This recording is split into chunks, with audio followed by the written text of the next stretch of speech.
खैरागढ़ के छुई गदान क्षेत्र में पत्रकार मन सरपंच के खिलाफ कलेक्टर ल दीन हवे ज्ञापन। उकर कहना हवे कि सरपंच सूचना के अधिकार लगैया पत्रकार मन के आवेदन के ऊपर देवत हवे धमकी। खैरागढ़ छुईखदान गंडई जिला के छुईखदान जनपद पंचायत क्षेत्र में कुछ ग्राम पंचायत के सचिव और सरपंच मन डहार ले पत्रकार मन ला आरटीआई के आवेदन लगाए से मना करे जाते। संगे संग ओमन के खिलाफ झूठा शिकायत दर्ज करके ओमन के खिलाफ कानूनी कार्रवाई की धमकी घलो दे जाते। एक पूरा मामला में पत्रकार मन के दल कलेक्टर चंद्रकांत वर्मा और अतिरिक्त पुलिस अधीक्षक नेहा पांडे से मुलाकात करके आज ओमन समस्या की जानकारी दी।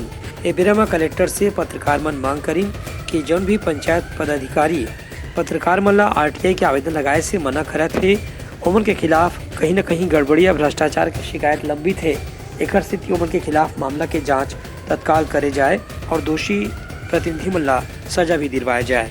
ब्यूरो रिपोर्ट उत्लंघा न्यूज।